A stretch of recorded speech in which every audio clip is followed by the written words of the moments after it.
नमस्कार दोस्तों, मैं सरोज पांडे और ये मेरी बेटी साक्षी पांडे। आज देखा जाए तो बाबा बागेश्वर कष्ट में है, दुख में नहीं। आज उनकी यात्रा का छठा दिन है, यानी उन्होंने लगभग 120 किलोमीटर की यात्रा पूरी कर ली है और 3 दिन उनके पदयात्रा में शेष रह गए हैं। और मुझे याद आता है कि 20 किलोमीटर प्रतिदिन उनको अभी पैदल चलना होता है और उनके साथ लगभग 1 लाख लोगों को। साक्षी, आपको याद होगा एक बार आप पारसनाथ गए थे। पारसनाथ यहाँ एक पहाड़ी है, पारसनाथ हिल, झारखंड में, धनबाद से थोड़ा आगे। तो साक्षी को चलना था सिर्फ 10 किलोमीटर और 10 किलोमीटर वो ऊपर गई, फिर वापस आई और रात तक रोने लगी थी। और अगला दिन मुझे भी और तुमको भी बहुत आराम की जरूरत थी। यानी यदि कोई आदमी 20 किलोमीटर चल ले पैदल तो उसे अगले दिन आराम की जरूरत है ही, और अगले दिन लगभग वो कोई भी काम आराम से नहीं कर सकता है। लेकिन बाबा बागेश्वर को आराम कहाँ, उन्हें प्रतिदिन 20 किलोमीटर चलना है। यानी पहला दिन 20 किलोमीटर चले, अगला दिन उन्हें आराम मिलता तो अच्छा था, लेकिन नहीं, उन्हें लगातार 9 दिनों तक आराम नहीं मिलेगा, ऐसा उनका संकल्प है।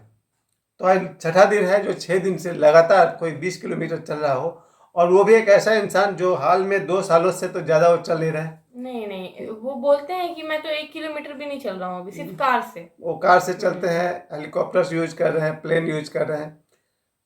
और वैसा व्यक्ति अगर 20 किलोमीटर प्रतिदिन चल रहा है और बहुत ही सॉफ्ट हो गए, क्योंकि धर्मगुरु का जो काम होता है वो बोलने का है, तो शारीरिक रूप से वो बहुत सॉफ्ट हो गए।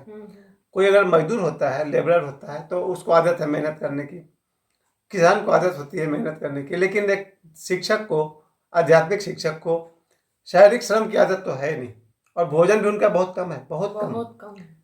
तो जैसा कि तुमने कहा है कि एक समय में वो सिर्फ सलाद लेते हैं, फल या सलाद या 1 या 2 रोटी, थोड़ा सा चावल, जहाँ तक मुझे पता है। हाँ, तो इतना कम भोजन करने वाला लड़का।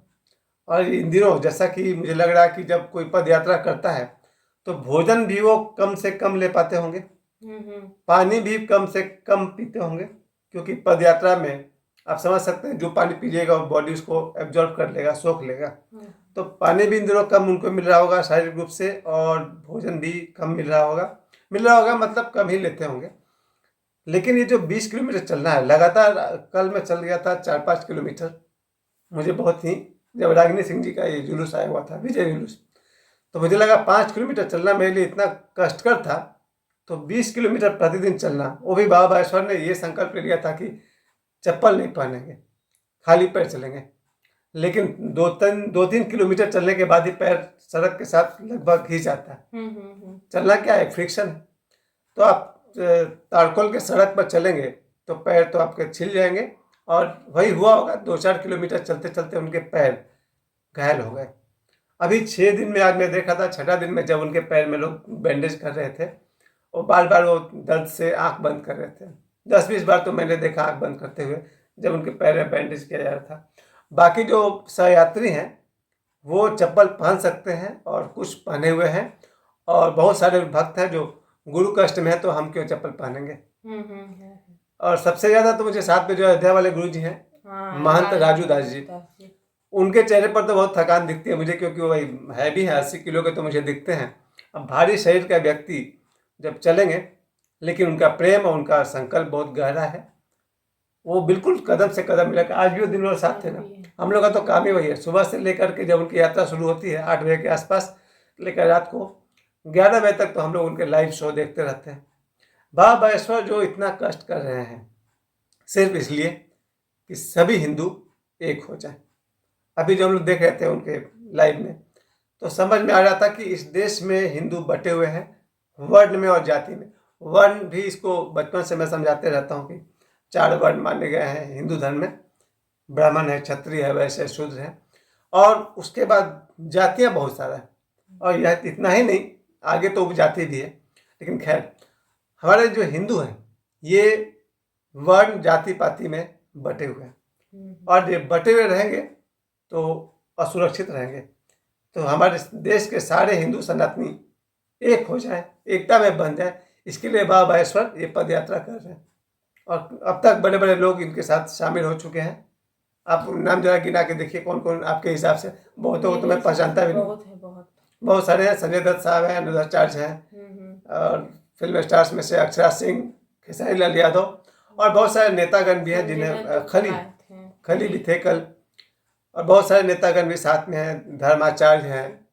ये सब लोग साथ दे रहे हैं, और ये जो लोग 1 लाख लोग जो साथ साथ चल रहे हैं, साधारण तो कोई भी नहीं है, क्योंकि यही इस यात्रा का मकसद है। अगर संजय दत्त साहब बड़े स्टार हैं तो हर एक आदमी भी स्टार होता है। ये बात मैं अपने दम पर कहता हूँ कि हर एक आदमी में कुछ खूबी होती है। कोई तैरना जानता है तो ड्राइविंग नहीं जानता है, कोई ड्राइविंग जानता है तो कोई खाट बुनने जानता है, कोई टोकरी बनाने जानता है। हर व्यक्ति की अपनी अपनी विशेषता है, कोई बड़ा नहीं, कोई छोटा नहीं। यही तो इस सनातनी हिंदू एकता पद यात्रा का उद्देश्य है कि हम में से कोई भी, न कोई बड़ा है न कोई छोटा है, बस हम हैं। हम अगर एक हो जाते हैं, हमारी एकता से ही हम सब सुखी होंगे, मजबूत होंगे, और हमारा देश आगे बढ़ेगा। और इसके देख करके मुझे लग रहा है कि अब सभी वर्ग, सिर्फ हिंदू ही नहीं, मुसलमान भी, सिख भी, ईसाई भी, या कोई भी वर्ग एक बार जरूर सोचेगा कि सभी को मिलजुल कर रहना चाहिए। ये एक शिक्षा है। सदगुरु जब कुछ करते हैं तो सिर्फ अपने लिए नहीं करते हैं, ये लोगों के लिए दृष्टांत होते हैं। क्योंकि मुझे अपने बल पर ये कहना है कि मैंने लोगों को बटा हुआ देखा है। मैंने एक घर में लोगों को बटा हुआ देखा है, बाप बेटे को बटा हुआ देखा है, भाई भाई को बटा हुआ देखा है, दोस्त। एकता का अभाव तो है। दुनिया में बहुत कम लोग हैं जो मिलजुल कर साथ रहते हैं। लेकिन अब वो समय आ गया है जब बाबा बागेश्वर ने प्रतिदिन हजारों लोगों से हाथ मिला करके, कंधे पर हाथ रख करके अपना हाथ से खिला रहे थे और खा भी रहे थे। तब मुझे लगा कि जब ये आदमी सभी से प्रेम कर सकते हैं, इसका मतलब प्रेम करना हमारी क्षमता है। हम सब भी प्रेम कर सकते हैं। और जो कि 2 बातें आगे कोई नहीं कहता, वो हम समझते हैं कि अभी बाबा बागेश्वर काम कर रहे हैं हिंदू सनातनी एकता पर। वो दिन आएगा, इसके बाद अगला स्टेप उनका जब होगा, ये मैं अपनी तरफ से कह रहा हूँ, बाबा बागेश्वर की तरफ से नहीं। एक दिन आएगा जब पूरे देश की एकता को लेकर चलेंगे। इस देश में रहने वाला हर नागरिक, चाहे वो किसी भी जाति का हो, किसी भी वर्ण का हो, किसी भी धर्म का हो, भारतीय तो है ना। तो हिंदू, मुसलमान, सिख, ईसाई, यहूदी, पारसी, सारे के सारे भारतीय एक होकर चलेंगे। वो अगला संकल्प होने वाला है। ये मैं अपनी तरफ से, अपनी सूझबूझ से कह रहा हूँ। इसके बाद तीसरा कदम आएगा जब वो विश्व एकता की बात भी करेंगे। जब भारत, चाइना, अमेरिका, रशिया और सारे विश्व के देश भी मिलकर के काम करेंगे, तब ये दुनिया और भी समृद्ध होगी। इसमें हम सब क्या कर सकते हैं?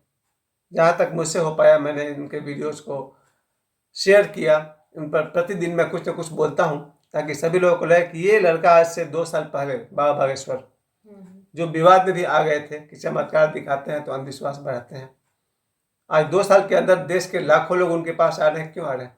अगर ये लड़का गलत ही होता तो क्यों लाखों लोग इनके पास आते? और पूरे देश में मुझे लगता है 140 करोड़ की जनता की नज़र इस बात पर है कि बाबा बागेश्वर आज कहाँ है, क्या कर रहे हैं। कल मैंने कहा भी था कि भारत के 140 करोड़ ही नहीं, विश्व के 100 करोड़ से अधिक लोग बाबा बागेश्वर की तरफ देख रहे हैं कि ये क्या कर रहे हैं। ये हिंदू एकता पद यात्रा जो चला रहे हैं, वो लोगों को याद दिलाने के लिए कि हम लोग हजारों वर्षों से बटे हुए हैं, और उस बटे होने का दुष्परिणाम हम लोग भोग चुके हैं। जब हमारा देश ऐसे ऐसे लोगों के द्वारा शासित हुआ है, गुलाम हुआ है, जिनको हम लोग को सिलेबस से पढ़ाया जाता है, ये जहांगीर है, ये बाबर है, ये अकबर है, और उन सब के हिस्ट्री को देखकर लगता है कि ये लोग हमारे देश पर शासन कर सके। क्यों कर सके? क्योंकि महाभारत काल के खत्म होने के बाद रामायण के समय में भगवान राम जैसे योद्धा थे।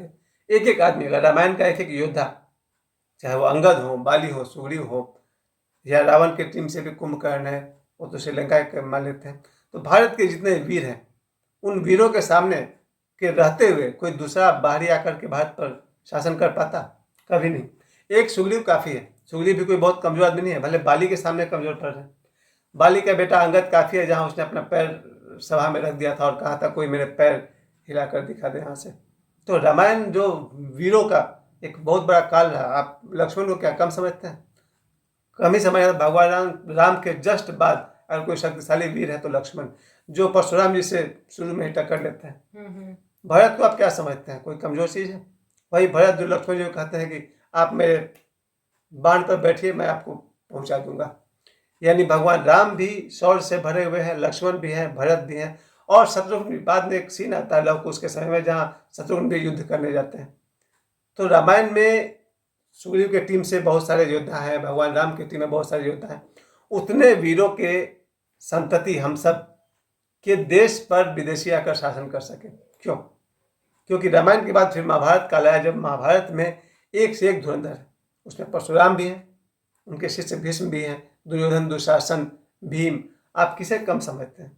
अभिमन्यु, अश्वत्थामा और कितने सारे जिन्हें खाटू श्याम के नाम से जानते हैं, कितने वीर हमारे देश में रहे थे आज से 5000 वर्ष पहले। इन सब वीरों के जाने के बाद हमारे देश में जो अनेकता आई, जाति, धर्म, वर्ण के नाम पर जो लोग बट गए, विवाहित हो गए, जिसके कारण हमारा देश गुलाम हो गया। और आज हजारों वर्ष के बाद 2024 में बाबा बागेश्वर फिर से सभी सनातनी हिंदुओं को एक करने के लिए यात्रा चला रहे हैं। आज यात्रा का 6ठा दिन है और कितने दिन बच गए साक्षी? 3 दिन और बच गए हैं। मेरी शुभकामना, मेरी मानसिक शक्ति उनके साथ है। महर्षि अरविंदो ने कहा है, ये कमरे से बैठे बैठे हम सब किसी को हील कर सकते हैं, अर्थात अपनी शरीर की ऊर्जा और साइकिक एनर्जी, अपनी मानसिक ऊर्जा भेज सकते हैं। अगर देश के 100 करोड़ लोग अपने मानसिक ऊर्जा बाबा ईश्वर की तरफ भेजें, अपनी शुभकामना भेजें, वो और भी शक्तिशाली होंगे। मेरी पूरी साइकिक पावर, मेरी मानसिक ऊर्जा, मेरी शारीरिक ऊर्जा आशीर्वाद स्वरूप और शुभकामना स्वरूप बाबा ईश्वर को देता हूँ। आपके साथ हम हैं, मेरी बेटी साक्षी आपके साथ है। हमें समय देने के लिए आप सभी को बहुत बहुत धन्यवाद। बाबा ईश्वर जय हो आपकी। धन्यवाद।